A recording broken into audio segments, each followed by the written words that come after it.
नमस्कार दोस्तों, तो क्या हाल सारा उम्मीद करा सारा ठीक ठाक होगा। तो आज आपनों आज तार खातर मैं कल्चर में राजस्थान के रीति रिवाज लेके आई हूँ। तो बहुत ही बढ़िया रीति रिवाज है। तारे एक झटका में याद हो जाएगा, एक बार क्लास देखो ना तो भी तारे याद हो जाएगा। जो आप क्लास में याद करेगा, ठीक है ना। तो मतलब कल्चर तो है ना, कल्चर की तो तुम्हें टेंशन ना लो, कल्चर तो थारा आंगली पर याद हो जाओ, क्योंकि मैं इन तरह करवा दी हूँ था ना। और एक महीने स्कूल पढ़ाने लग रही हूँ, बढ़िया बढ़िया याद कर ले करो, ठीक है ना। तो मौका फायदा उठाए करो, क्योंकि कोई आई चीज सेम थाने कोचिंग में जाके मिलेगी बेटा, क्योंकि बड़े तो तेरी रुपया देगा। और अटा मैं फ्री में पढ़ाने लग रही हूँ, सेम चीज मिलेगी थाने, ठीक है ना। वो एक भी क्वेश्चन थारो बारह कौन जाओगो, मतलब मैं इन तरह करवा दूंगी थाने, इतनी डीपली पढ़वा दूंगी, मतलब थाने खतु पढ़ने की जरूरत कौन पड़ेगी, ठीक है ना। तो ये बढ़िया तरह नोट्स बना ले करो, और दो तीन बारी क्लास देख ले करो। अगर ते कोई काम करो ना तो भी मेरी क्लास देख लो, ईयरफोन लगा के और क्लास सुने करो, बढ़िया तरह थारा याद हो जाएगा। तो अपन शुरू करा राजस्थान के रीति रिवाज। रीति रिवाज में मतलब वे पहला तो अपन करांगा भी जन्म संबंधी के संस्कार हुआ है, ठीक है ना। और फिर करांगा विवाह संबंधी मतलब के रीति रिवाज हुआ है। फिर मृत्यु के मतलब रीति रिवाज करांगा अपन। तो पहला मैं तने लिख दिया भी, मतलब जन्म से संबंधित तने मतलब 16 संस्कार माने जाए। मानव के जीवन के 16 संस्कार हुआ है, ठीक है ना। पहला हूँ लेके शुरुआत मतलब लास्ट तक आप मैं तने बताऊंगी। पहला तो पहला हुआ है गर्भदान। मतलब गर्भदान में तो यहाँ हुआ है भी गर्भ को धारण कर मतलब जब वो संस्कार हुआ है, ठीक है ना। और पुष्पवन वो संस्कार हुआ है भी, मतलब यहाँ पुत्र की प्राप्ति के लिए मतलब वो संस्कार करी थे। सीमंतो ने मतलब निरोगी काया मतलब संतान को मतलब अमंगलकारी शक्तियों से बचाने के लिए जो संस्कार होता है सीमंतो ने। जात कर्म मतलब मानव जीवन का प्रथम संस्कार माना जाता है। मतलब जन्म के बाद में प्रथम संस्कार किसी हुआ जात कर्म, वो कौन हुआ, वो तो गर्भधारण। मतलब मानव जीवन का प्रथम संस्कार तो वो गर्भधान है। और मानव मतलब जन्म हो जाए नहीं भी बाद में प्रथम संस्कार मतलब जात कर्म जन्म पर। अरे माँ नामकरण में मानव मतलब बच्चा को जन्म रखी जाए, ठीक है ना। मतलब वो नाम रखी जाए। और निष्कर्मण मतलब बच्चे ने पहले पोत बाहर निकाला, सूर्य और चंद्रमा का मतलब दर्शन करवावे। तो निष्कर्मण में मानव को मतलब बच्चे को पहली बार है घर से बाहर निकाला जाता है। अनप्राशन मतलब बच्चों 6 महीना हो जाए नहीं तो पहली बारी अन्न को मतलब अन्न खुआई जाए। कोई भी चीज मतलब राजस्थान में तो मीठी मतलब कोई चीज हुआ ना तो बिंगो भोग लगाई जाए, ठीक है ना। और चूड़ा कर मतलब बिंगो जुड़ूलो तारे तन पतो ही हुआ को। और अगला कारण बोध मतलब बिंगो कान सिधवाना, ठीक है नी। इधर मतलब स्कूल स्कूल भेजना पहली बारी।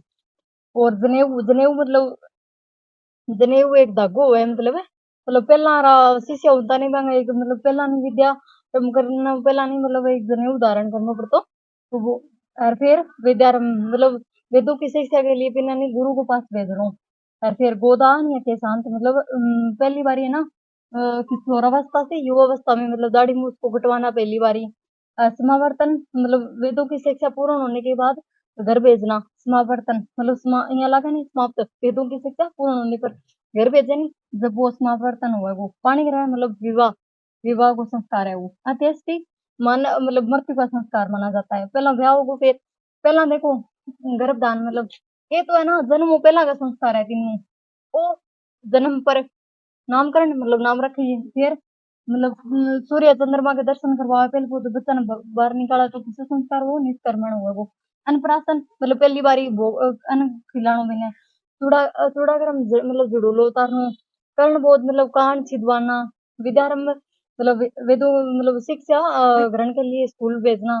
जनेऊ धारण मतलब धागा एक धागो हुआ है जो मतलब ब्राह्मणों में ज्यादा महत्व दिया है। और जनेऊ का सबसे पवित्र दिन रक्षाबंधन माना जाता है तो युवा को वेदों की शिक्षा के लिए मतलब गुरु के पास भेजने वाला संस्कार कौन सा है वेदों और अमृत। और गोदान और केशांत मतलब किशोरावस्था में युवावस्था में के परिवर्तन हुआ है भी इन संस्कार में आप पढ़ागा। और समावर्तन मतलब वेदों की शिक्षा पूर्ण होने पर गुरु के द्वारा शिष्य को घर भेजना। और पाणी ग्रह मतलब विवाह का संस्कार माना जाता है।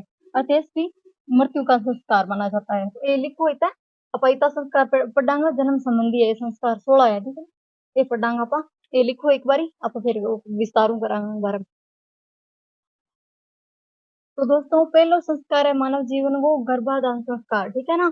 जो मानव जीवन का प्रथम संस्कार माना जाता है, जिसे मेवाड़ क्षेत्र में बधुरात प्रथा कहते हैं। किस संस्कार को, गर्भधान संस्कार को। और अन्य नाम है बीजारोपण, बंधुरात प्रथा। बंधुरात प्रथा केवल मेवाड़ क्षेत्र में किया मतलब बोला जाता है। किस संस्कार को? गर्भदान संस्कार। गर्भदान संस्कार मानव जीवन का प्रथम संस्कार माना जाता है, ठीक है ना। इसमें क्या होता है? गर्भदान से पहले सही समय में शुक्ल पक्ष में धार्मिक क्रियाएं की जाती है। इस संस्कार में कौन से संस्कार में? गर्भाधान संस्कार, ठीक है ना, जो मानव जीवन का प्रथम संस्कार है। और मेवाड़ क्षेत्र में इस गर्भाधान संस्कार को क्या कहते हैं? बधुरात प्रथा, ठीक है ना। और अन्य नाम है बीजारोपण। और दूसरा मानव जीवन का, ये लाइन वाइज याद करना है, ठीक है ना। यहाँ को नहीं भी मतलब उल्टा पुल्टा याद करो, लाइन वाइज याद करना है सामने, ठीक है ना। पुष्पवन मतलब यूं लगा ना, पुत्र, पुष्पवन पुत्र, ठीक है ना। पुत्र प्राप्ति के लिए यह संस्कार किया जाता है। कितने महीना? 2-4 का महीना माँ करी जाती तो संस्कार है पुष्पवन संस्कार, ठीक है ना। तो मानव जीवन का दूसरा संस्कार माना जाता है। और तीसरा संस्कार है सीमंतोनयन, जो निरोगी संतान और स्त्री को अमंगलकारी शक्तियों से बचाने के लिए, ठीक है ना। और इन अवधि एक मतलब याज्ञवल्क्य व स्मृति के अनुसार 6 मास तक यह संस्कार होना चाहिए। कौन सा संस्कार? सीमंतोनयन। और मानव जीवन का प्रथम संस्कार गर्भदान संस्कार। बंधुरात प्रथा कौन सा संस्कार को माना जाता है? तो गर्भदान संस्कार को। और पुत्र प्राप्ति के लिए कौन सा संस्कार? पुष्पवन। और निरोगी संतान के लिए सीमंतोनयन संस्कार, ठीक है ना। और जन्म से पहले का संस्कार कितना मानी जाए? 3 मानी जाए। एक तो गर्भधारण, पुष्पवन, सीमंतोनयन। देख लियो थोड़ो। जन्म के बाद में पहला संस्कार जातकर्म हुआ है, जन्म हो पहला 3 संस्कार हुआ, गर्भदान, पुष्पवन, सीमंतोनयन, ठीक है ना। अपना 16 संस्कार है मानव जीवन का। ये थाने लाइन बाज यही याद कराना है, करना है थाने। जो मैं लिख रहा क्या ना, ये नोट्स बनाना है, ठीक है ना। तो ये लिखो, इतना 3 संस्कार अपना हो गया है, ठीक है ना, तेरा रहे।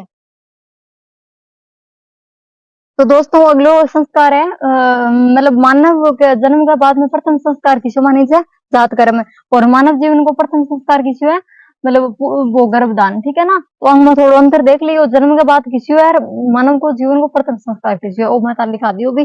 संतान प्राप्ति के बाद प्रथम संस्कार जात कर्म को माना जाता है। मतलब टाबर को जन्म हुआ मतलब गीत के साथ जच्चा या होलर गीत गाया जाता है। पुत्र जन्म हुआ है ना, जब तो कांसे की थाली बजाई जाती है। और पुत्र जन्म पर छाजला यानी छाला बजाया जाता है। जीवन घुंटी दी जाती है, पता ही होगा को। पिता द्वारा पुत्र का मुंह देखकर स्नान किया जाता है इसमें, ठीक है ना। कौन से संस्कार में? जात कर्म में, जो मानव जीवन में मानव के जन्म के बाद का प्रथम संस्कार बना जाता है। जच्चा होलर गीत गाया जाता है जन्म पर। और पुत्र कांसे की थाली किस पुत्र जन्म पर? साजला पुत्री के जन्म पर जीवन घुंटी दी जाती है इस संस्कार में। और पिता द्वारा पुत्र का मुंह देखकर स्नान किया जाता है, कौन से में? जात कर्म में। और अगला संस्कार, जन्म के बाद में नाम तो रखेगा, तो नामकरण संस्कार रहेंगे बाद में। तो 10 से 12 दिन के बाद में मतलब 100 दिन तक बीच में नाम रखी जाए। बच्चे को प्रथम बार स्नान कराकर उसका नामकरण किया जाता है पंडित के द्वारा। और फिर नाम के बाद में क्या उसे सूर्य व चंद्रमा का दर्शन कराने खातर कौन सा निष्कर्मण संस्कार, जिसमें बच्चे को पहली बार घर से बाहर निकाला जाता है, ठीक है ना। जो 12वें दिन से लेकर 4 माह के बीच में यह संस्कार किया जाता है। कौन सा संस्कार? निष्कर्मण। सूर्य व चंद्रमा के दर्शन कौन से संस्कार में? निष्कर्मण। और नामकरण में मतलब बच्चे को प्रथम बार स्नान कराया जाता है। मानव संतान प्राप्ति के बाद प्रथम संस्कार जात कर्म संस्कार। मानव जीवन का प्रथम संस्कार गर्भदान संस्कार। और छाजला और कांसे की थाली कौन से संस्कार में बजाई जाती है? जात कर्म में, ठीक है ना। और अन्नप्राशन मतलब जैसे सूर्य व चंद्रमा के दर्शन करा गए बाद में अन्नप्राशन मतलब वो छठा मास में छठा महीना में पहली बार अन्न का मतलब अन्न खुआई है बिना। और अन्नप्राशन को अन्य नाम क्या है? दसोटन संस्कार माना जाता है। दसोटन संस्कार किनको नाम है? अन्नप्राशन संस्कार हुआ जिसमें बच्चे को पहली बार अन्न खिलाया जाता है, ठीक है ना। तो ये अपना 7 संस्कार हो गया है। और बाकी करा आप। तो दोस्तों अगलो मतलब संस्कार है चूड़ाक्रम। मतलब चूड़ाक्रम 1 और 3 वर्ष के बीच में हुआ है, जिसमें पहली बार बच्चे के बाल मतलब कटवाए जाते हैं इसमें आराध्य देव के समक्ष, ठीक है ना। तो अन्य नाम इनको मुंडन या चढ़ूला कहते हैं इसमें। कर्ण वेद कान को मतलब छिदवाना 3 से 5 के वर्ष में। मतलब इन रीति रिवाज में बहुत ही कम क्वेश्चन पूछे, तो आप इतना ज्यादा मतलब इनमें टाइम खराब ना करांगा। ऊपर मतलब जो जरूरी है नहीं बात मैं बता दूं, ठीक है ना। इतना ज्यादा इम्पोर्टेंट कौन है वो मतलब अगलो संस्कार है अपना जनेऊ को उपनयन यज्ञोपवीत भी कहते हैं, ठीक है ना। इसमें क्या होता है? ब्राह्मण बालक में तो वो संस्कार 8 वर्ष तक हुआ है, ठीक है ना। और क्षत्रिय में 11 वर्ष, वैश्य में 12 वर्ष, ठीक है ना। शादी से पहले जनेऊ तीन धागे होते हैं, विवाह के बाद 6 जनेऊ धारण करते हैं। जनेऊ का उत्तम दिन सर्वश्रेष्ठ दिन किसी हुआ रक्षाबंधन। और जनेऊ का सर्वाधिक प्रचलन ब्राह्मण जाति में होता है इसमें। और इस संस्कार के बाद बालक को द्विज माना जाता है, ठीक है ना। सर्वाधिक जनेऊ का ब्राह्मणों में। रक्षाबंधन के दिन सब पवित्र दिन माना जाता है जनेऊ धारण का। इसमें यानी एक धागो समान दीजिए बिना जनेऊ के, ठीक है ना, तो कंफ्यूज ना हो। 11 संस्कार हो गया अपना, ये लिखो एक बारी। संस्कार है अपना वेद और वेदों की शिक्षा के लिए गुरु को शिष्य को गुरु के पास भेजना, वेदों की शिक्षा ग्रहण करने के लिए, ठीक है ना। तो अगला संस्कार है गोदना या केशांत, किशोरावस्था से युवा में पहुंचने के लिए वो संस्कार हुआ है। अभी पहली बार दाढ़ी मूछ को कटवाना, ये संस्कार गोदना या केशांत के अंदर परिवर्तन आवा है। किशोरावस्था से युवावस्था में बदलने के लिए वो संस्कार हुआ है। फिर समावर्तन या दीक्षांत, समावर्तन समाप्त होना, वेदों की शिक्षा पूर्ण होना और फिर घर लौटना। वेदों की शिक्षा पूर्ण होने पर घर की ओर लौटना कौन सा संस्कार है? समावर्तन या दीक्षांत संस्कार है। फिर अगला संस्कार है पाणिग्रह संस्कार, जिसमें विवाह का संस्कार माना जाता है। इसमें व्यक्ति है ना वो गृहस्थ में गृहस्थी में प्रवेश करता है। किस संस्कार में? पाणिग्रह संस्कार में, ठीक है ना। समावर्तन यहाँ लगा ना समाप्त होना, क्या समाप्त होना? वेदों की शिक्षा पूर्ण होना, घर की ओर लौटना। फिर घर की ओर लौटा तो विवाह करागो। विवाह बाद में संस्कार है अंत्येष्टि, जिसे मृत्यु का संस्कार माना जाता है। तो अपना ये मानव जीवन का 16 संस्कार हुआ है अपना पूरा हो गया। और थोड़ी बहुत बातें भी आप शब्दावली भी करांगे अपन। तो जीवित रहते हुए अंतिम संस्कार पाणिग्रह संस्कार होता है, जीवित रहते हुए। और मृत्यु का संस्कार अंत्येष्टि, ठीक है ना। और मानव जीवन का अंतिम संस्कार भी अंत्येष्टि को माना जाता है, लिख लो। मानव जीवन का अंतिम संस्कार कौन सा है? अंत्येष्टि। और मानव जीवन का प्रथम संस्कार गर्भाधान, और जन्म के बाद में प्रथम संस्कार जात कर्म होगा। तो ये थोड़ा ने अंतर है, तो थोड़ा देख लियो है। और शिशु की प्रथम गुरु कौन होती है? आपके सारी माता हुआ है, उस पता ही हुआ, सारा नहीं पता हुआ है तो आप शब्दावली करांगा। फिर अपना जीवन से संबंधित संस्कार पूरा हो जाएगा। फिर काल करांगा विवाह का संस्कार है, फिर मृत्यु का संस्कार ही हुआ है। इतना ही संस्कार हुआ है, तो ये लिखो एक बार। तो दोस्तों अपना रीति रिवाज में सुआ और सुवड़ क्या चीज है?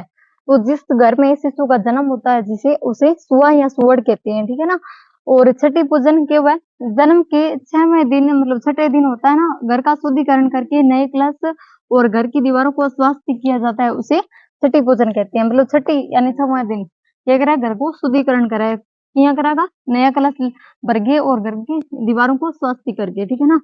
और आंख्या पूजन क्या है? बुआ द्वारा शिशु की आंखों में पहली बार काजल डालना आंख्या पूजन होता है। आंख्या आंखों में काजल डालना कौन डालेगी? बुआ, ठीक है ना। जलवा या कुआ पूजन को पनघट पूजन भी कहते हैं।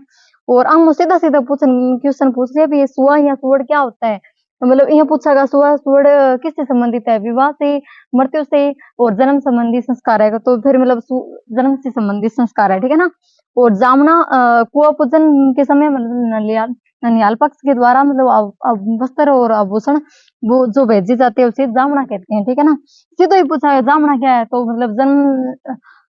जन्म संबंधी है या विवाह संबंधी है? तो जन्म संबंधी संस्कार है, ठीक है ना। जो कुआ पूजन या पनघट पूजन के समय किया जाता है, कौन सा संस्कार? जामना संस्कार। और एक है नावण और नहान। अंग तो नाम अंतर देख लो। नावण तो क्या है? जन्म के समय पहली बार बच्चा ने स्नान करावे ना, तो घर से सूतक दूर करना नावण कहलाता है।